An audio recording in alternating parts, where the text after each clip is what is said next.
Well, good morning, everyone. Good morning. It's awesome to be here in Vancouver. Thank you, Cheryl, for inviting me to be here. And welcome, everyone, to Plain by Design, evidence-based plain language. Most everyone in this room is an experienced practitioner of plain language. And with that experience comes a lot of knowledge about the tools, the techniques, and the strategies for achieving plain language. Put simply, we are good at the how of plain language. But there's another aspect of our work that often poses significant challenges for us. That aspect lies in telling others about the why of our plain language decisions, why a particular writing or design choice is better than another. My goal this morning is to increase your familiarity with the research relevant to plain language that can help us to better articulate the why of what we do, both to ourselves and to the organizations in which we work. My remarks today grow out of 3 projects I've been working on for several years. The first is about the nature of expertise in professional communication and what it takes to excel in writing or design. I have a book chapter on this topic that just came out in 2012 in a book about cognitive approaches to writing.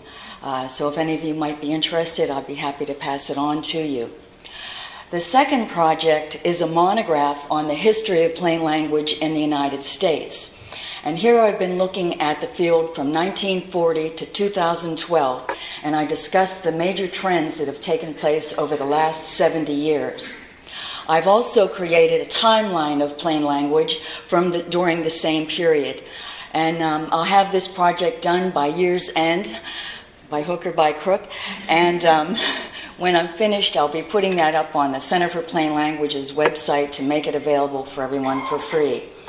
I invite those of you who are working in other countries to please join in and help us piece together this history, because without documentation of what we do, we're kind of invisible to the external world.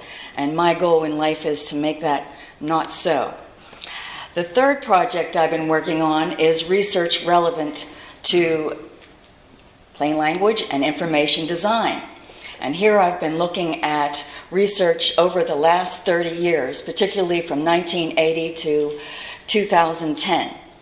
This talk today focuses on this last project, but I'll be making reference to the other 2 projects where I can as I go along. I just wanted you to know they exist. So a good place to begin might be, why evidence plain language anyway? To answer this, I want to begin by setting the stage about why I think we need a research-based view of our field now. Then I'll spend most of my time giving a snapshot of the empirical findings of this research review. Because time is limited, I'm going to focus on just a few of the key findings, and I think that what I want to do is to show that the topics that we hold dear and near to our hearts as plain language and information designers may need to be modified in light of empirical research. So let's begin. Why evidence plain language anyway? Well, there's a number of reasons why plain language research makes sense and why it's important to have it now. First off, I think that understanding the research that supports good writing and design can help us to nurture our expertise, moving beyond intuition and personal experience. Having a research base can also help us to characterize the nature of advanced writing skill and advanced design skill. This is something that Cynthia Bauer, the communication director from the Center for Disease Control and Prevention, asked on the PLAIN listserv. Well, what is advanced skill? Well, my take on this is that it has to do with evidence-based thinking about why we do what we do. Importantly, evidence-based plain language can improve our practice. It can help us do a better job at planning, organizing, writing, designing, and evaluating what we do. And we can do that with greater sensitivity and sophistication if we have some evidence to support what we do. In addition, being able to articulate what research says about a topic can help us make more effective arguments against many of the pinheads who tell us that we're not really doing a very good job. and head off wrong-headed decisions such as, well, we always done it this way, so, I mean, hello, what do you want to do that for?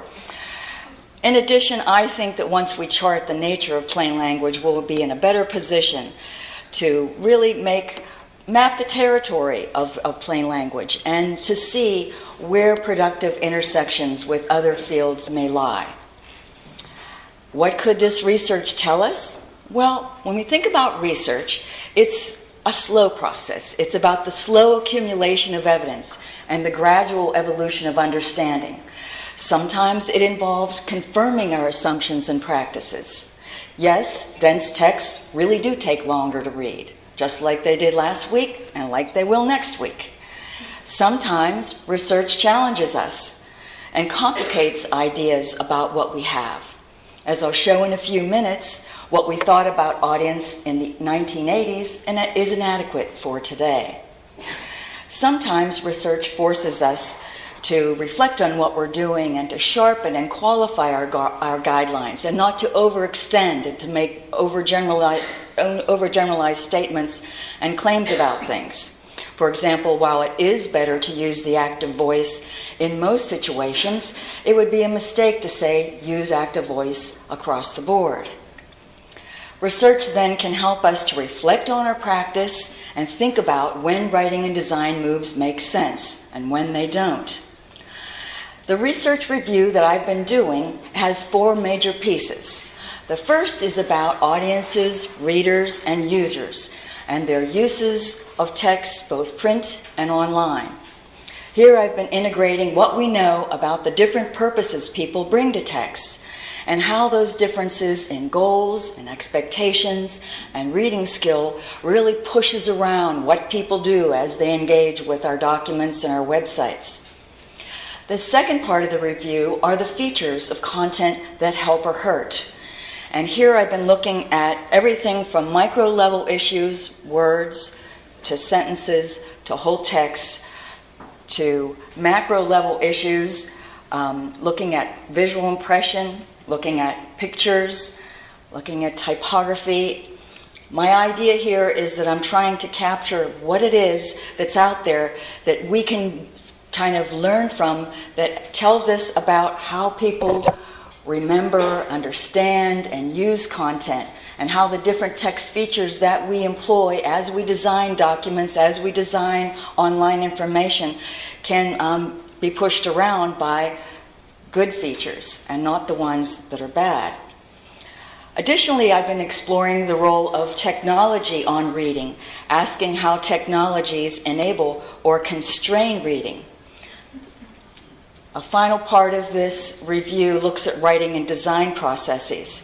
And I've been interested in the nature of expertise for a long time. I want to know what it takes to be a skilled writer and what we know about writing and design that's different from what we knew a few decades ago. Because no one single field really covers this territory, we have a lot of questions. I have a lot of questions. I want to know how we can pull it all together. No one discipline owns this field. We've been talking about that for a few days now. So I've been delving into the reading research, or research on cognitive psychology, human factors, psycholinguistics, typography, information design. They all contribute to what we have to offer, and they all contribute to a view of what we need to know. So let me jump in. I'm going to talk about each of these 4 areas in as snappy way as I can, because I have a lot of content and I'll move a little quickly, but if you have questions later, please ask. The first area I'd like to consider is audiences and readers, comparing what we may think with what the research finds. When we look back into the 1980s, we typically thought of audiences as either experts or novices, and we tended to characterize those differences around computing technologies. People who were considered expert tended to be people in business. It was sort of a bogus representation, but we thought that if you're in a business context, you're likely to be more expert. Similarly, we thought if you were in a school or education-based context, you probably used a Macintosh and you were probably a novice. Well, hello. times have changed. So we can see that experience was the primary factor that we looked at when we decided who was the expert and who was the novice. Another way we thought about audience at the time was looking at knowledge. Typically, we focused on novices, people who had little knowledge, people who had had trouble with reading. Unfortunately, our focus on those novices has had a rather pernicious long-term effect because we were interested in helping people who were struggling readers and who didn't have a lot of topic knowledge. Our field got stereotyped as the people who just dumb things down and who are only talking to novices.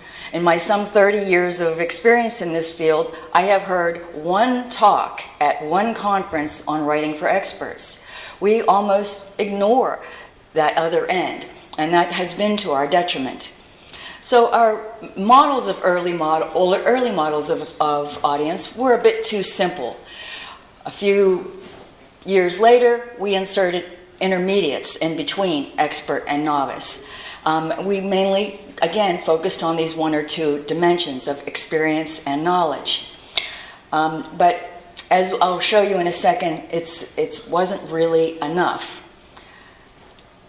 Another thing that we tended to think was that reading is a stable entity, and that a reader is a reader. A good reader is a good reader no matter where he or she goes. A poor reader or a weak reader is a weak reader wherever that person may go. Research tells us a different story, however. Research says that reading ability is actually quite flexible, and that it shifts depending on the task, on the context, and on the person's motivation. Here we have a lady texting while driving. Not a good idea, but a lot of people are out there. When we are multitasking and rushed and all that kind of stuff, we tend to read below our grade level. When we're motivated and we're eager to read, we can tend to read above our grade level. So this whole issue of grade level is rather slippery, and I'm not convinced that it's giving us as much bang for the buck as some people might suggest. Today we know that reading is a multifaceted activity drawing on a wide variety of aspects of our human cognition, our social ability, everything from assumptions to motivation to culture to tech savvy. Now this is a heck of a lot of stuff for us to think about. When we look at research in decision making, and they focus on how people make good decisions, they suggest that it's really hard for human beings to think about more than 4 variables at one time. Whether we're thinking about a money decision or a decision about writing and design. So what I'm arguing is that even though we know now that all of these variables are important, when we sit down to write and design, it's pretty darn hard to think about all of these at once. I've been tinkering with the idea of how could we better represent our models of audience by taking into consideration only 3 or 4 variables. And I've been toying with the idea that maybe it would be cool to come up with some matrices. And so here I'm trying to represent 3 dimensions. On the one end, maybe I can use this little clicker, if it works. Knowledge, and over here motivation, and over here our web experience. And let me give you an example of what I mean. Imagine that you're writing and designing for someone who just found out that his dad has contracted Alzheimer's disease. He knows nothing about the topic. He has low knowledge. But he's really highly motivated to read everything that he can find on that topic. So he's willing to go to the web even though he has intermediate web experience. He's used to doing Twitter and Facebook, and he does email, but that's about it. Notice that when we think about these 3 characteristics together at once, it automatically sets in motion ideas for what we might do in some explicit ways. I can automatically start thinking about headings I might use, where I might want to start the text, where I want to end up with the text, how I could step that reader right through in order to build a representation that would be useful for helping out his dad. So I think that audience models need to be refined. Let me turn now to some issues related to written text features. I'll start with some local issues at the word level, and I'll move up. Some issues about, first, nominalizations. Here's what we thought. Readers have trouble with nominalizations, and indeed, it's true. Those verbs turned into nouns can actually give people not only a headache, but it takes a lot of time to process them. You can see in this paragraph here that it's just loaded with nominalizations. Those ION endings, the IZEs, the MENTs, that kind of stuff chews up a person's working memory. It forces us to double back. It makes us retrace where we've been, and it makes reading painful. So it was a good idea for us to say, hey, let's try to reduce those nominalizations. But research adds a little tweak. It suggests that people have trouble with nominalizations except when they appear in the subject position and refer to an idea in the previous sentence. So here we decided not to reimburse you for expenses based on our revised reimbursement policy, which limits the amount you can spend on site with a client. This revision was emailed to you 2 weeks prior to your trip. So that nominalization, this revision, refers right back to that revised reimbursement policy. It's not hard for us to figure that out. So there are contexts in which those nominalizations are not such a bad idea. Let's look at another issue at the sentence level, use of conditionals. Conditionals are structures that allow us to break the logic of an idea into pieces. Typically, they're signaled with if followed by then, or unless and then. Sometimes that then clause is implied, sometimes it's made explicit. So in this example I have here, if you currently have no health insurance and want to avoid paying a penalty, then you must either sign up for your employer's plan, buy your own insurance, or sign up to participate in a healthcare exchange. Now notice that the if clause has 2 propositions and the then clause has about 3. And so what is the problem for readers is that they have to hold the if clause in memory while they're processing that second clause with the extra 3 things. For weak readers and people who have trouble with the language, this can be a real issue. And so rather than being a good thing, conditionals are really hard for a lot of people, particularly when we load up the if with 3 or 4 propositions and the then with 5 or 6 propositions. So the guideline would be to place them at the end of sentences, if possible, so that people are front-loaded with the stuff that's easier. And if possible, rather than even using a sentence, I would recommend to make a table when possible, to string your ifs in one column followed by the thens. Let's look at another issue, use of lists. Document design and information design research has told us for a long time that using lists is a good idea. They allow us to nest information, to show the hierarchy, to show what the relationship is between the big picture and the small picture. And so for a long time, we would say use as many lists as possible. Well, research is beginning to show another aspect of the use of lists. And that is that lists can be darn unhelpful if the items are not grouped semantically, and that we just don't want to go willy-nilly throwing out as many lists as we can. Too many lists render the text hierarchy flat. Don't allow readers to have access to what's the big picture versus what's the little picture. This is a little small to see, this image. So here it's blown up. This is from a Pentax digital camera manual that I had the fortune or misfortune of buying. As you can see, we've got the whole manual is formatted as lists. And we've got embedded lists within lists, and it's hard to see, but these are blocked out in gray. But notice how we have no headings, and so we don't know what's going on. We don't know what the hierarchy is. It just goes on and on. Some of these items are actually procedures and they should be enumerated. Some of these items should have carriage returns between them because they're actually paragraphs.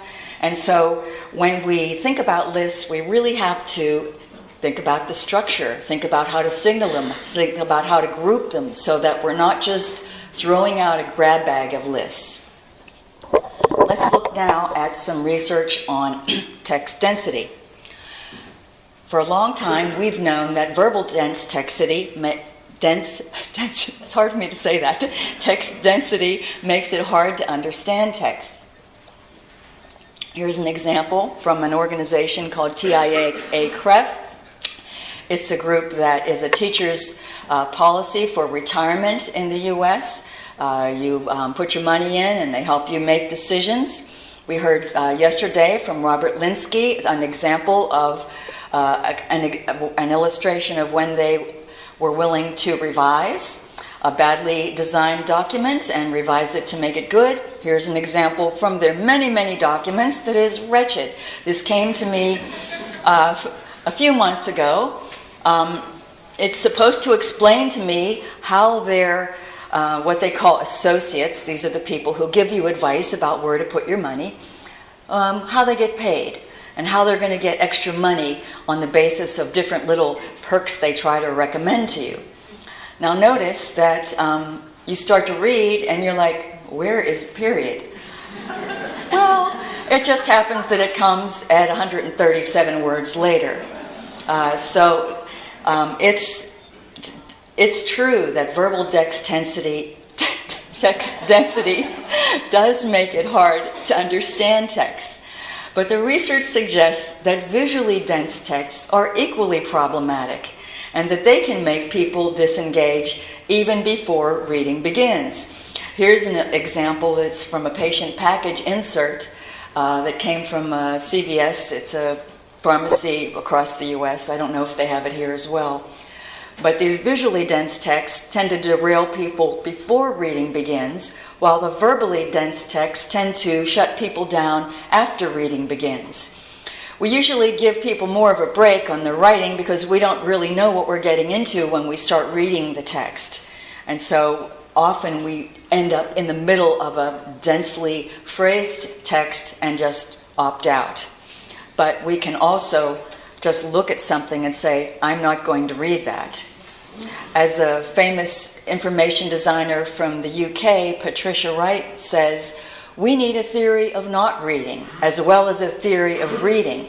And this is really important when it comes to text density.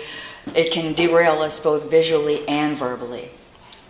So let's look now at some of the visual and typographic features, comparing what the research says with what we find.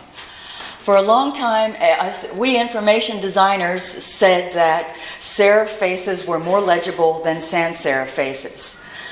This research went back all the way to the 1930s with Miles Tinker, who studied some of the first texts and looked at how typography influences how we read.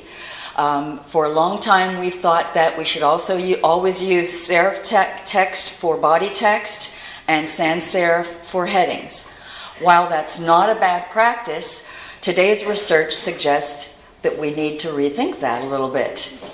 When resolution is excellent, and on many of the computer displays that we have today, whether they're tablets or laptops, they have improved significantly even in the past 3 years.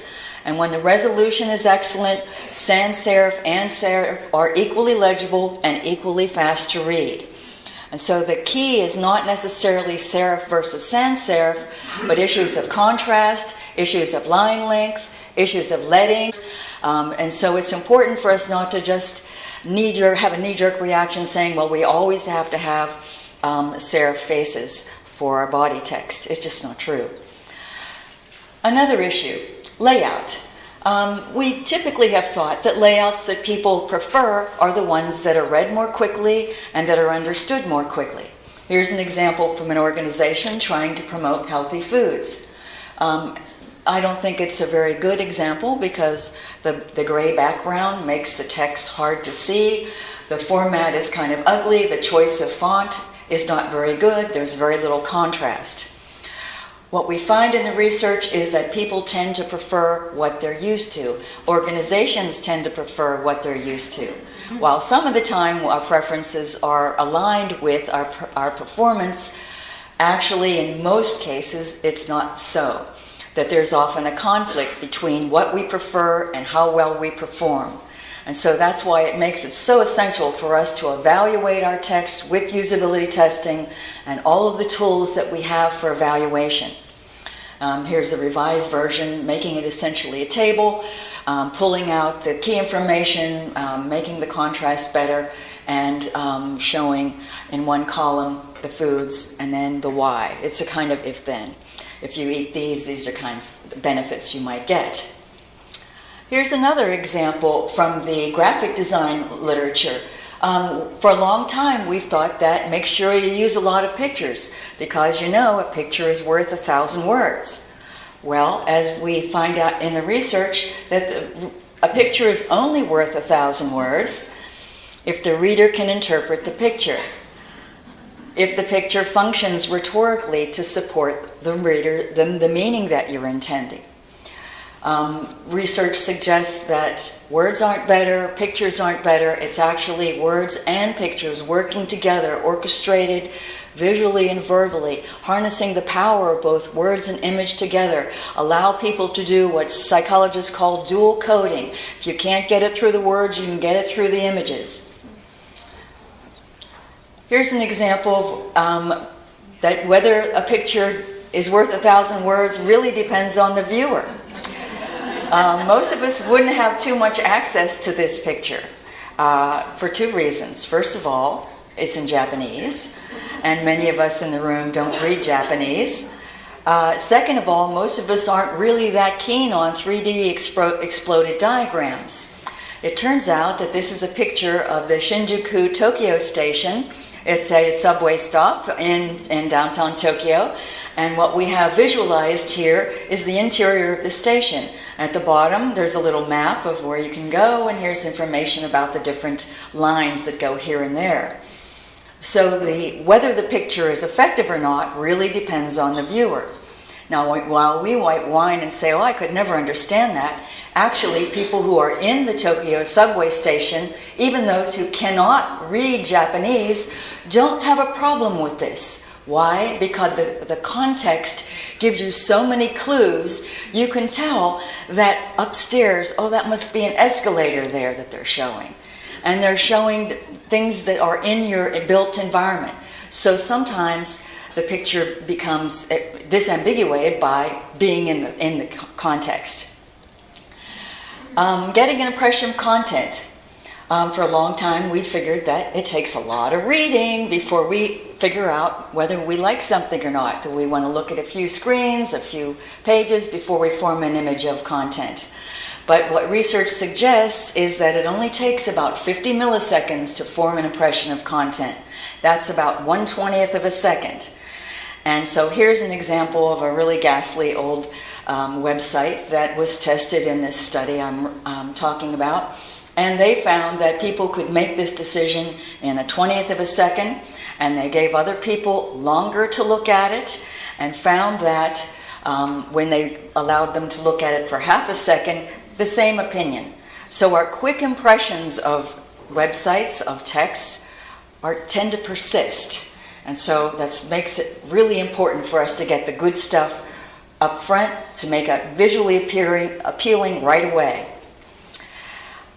Some issues about the impact of technology, comparing what we may think with what research finds. Traditionally, we thought that content was content, no matter what the technology, and that reading was just about the same no matter where it happened. But research is beginning to tell us that reader engagement is really mediated by the technologies used to display the content, and that reading looks really different depending on whether we're reading on paper, on a laptop, on a tablet, or on a cell phone. For example, there's some new evidence that suggests that dyslexic readers have an easier time using tablet computers because it allows them to not only to increase the font size, but to reduce the line length such that they're seeing clause by clause by clause almost. 4 or 5 words at a time allows them to interpret that more easily. I won't go into this because Neil James and Ginny Redditch will be talking more about it this afternoon. Last topic, writing and design processes. We used to think that writing and design was largely a solitary activity, focused on the creation of good content. In college classes like the ones I taught for a decade or so, we really pushed planning and invention and thought those were the key heart of the process.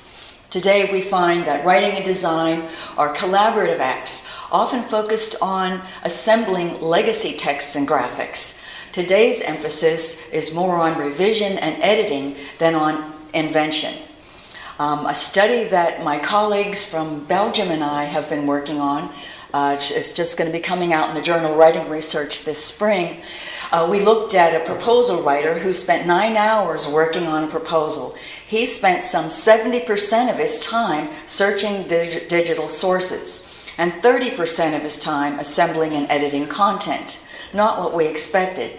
He looked at some 280 digital sources and was switching left and right, grabbing this, grabbing that, studying that, making some 5 switches per minute. A really different view of writing.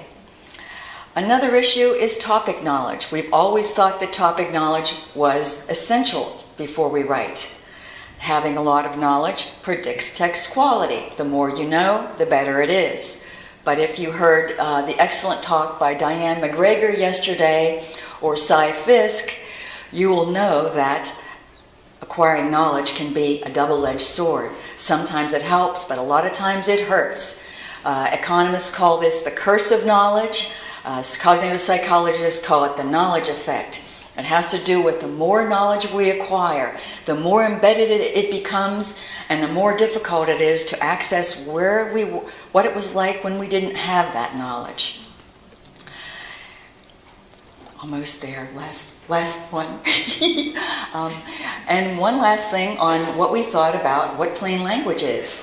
Plain language involves crafting of visual and verbal messages.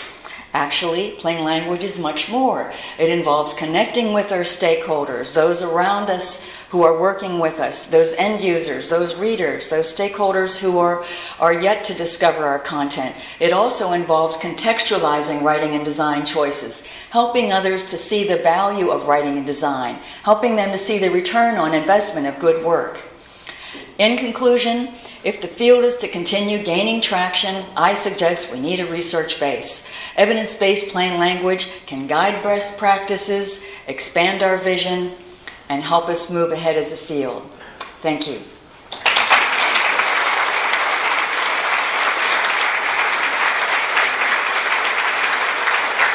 Why don't you take one or two questions? Okay.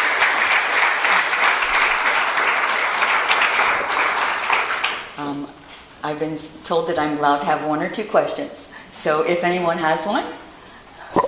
Yes? Question on the typography. You were mentioning that optimum resolution means we can use serif and sans serif equally. What about on page? Forgetting about screens for a moment. On the page, it depends on the quality of the printing. If you're printing at 300 dpi, you will have the same factor of it will be good, and if it's on white paper. If it's black type on white paper, that's proven to be the most legible form of type. The better the contrast, the easier it will be. If you're lightening up the type, or if you're making it quite small, all sorts of other things can come into play. The legibility research is interesting because it shows us that typography and layout go hand in hand, and that they're interactive features. If you increase the size of the type, that means your line length will get shorter. Sometimes it's too short. If you make it too small, it gets too long. If you have not enough leading between your lines, it can make it illegible. So I think with paper, really the same result holds up, and it also seems to be holding up across languages. I made a claim in one of my articles recently that Europeans prefer sans serif faces for body texts because so many European magazines and textbooks and books in general are printed in sans serif faces. But some of my friends who are in the Information Design Institute have slapped my hands and said, that's nonsense, because we Europeans read serif and sans serif routinely every day, day in, day out, and you shouldn't make these silly distinctions based on research that's 40 years old. Yes? So in terms of the evidence findings that each of us may have found in our research or usability testing, do you envision a place where that research might be shared or positive? Wow, that's an interesting question. The question is there a place to share or kind of bring together the research and case studies that many of us are working on? It seems to me that that would be an excellent project for a Ph.D. student and or a master's student who would be willing to create a portal for us to share our work. At this point, there isn't really a place. There are websites for all three of our organizations, but if you look carefully, there's not a whole lot there. So we want to change that, and we could have an information repository if someone was willing to make it happen. Thank you. Oh, I forgot.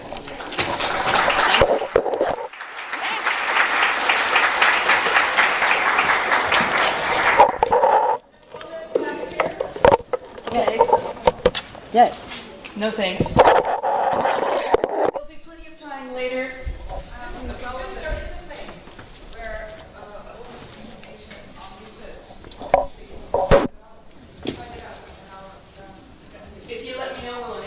Oh, fantastic. There's also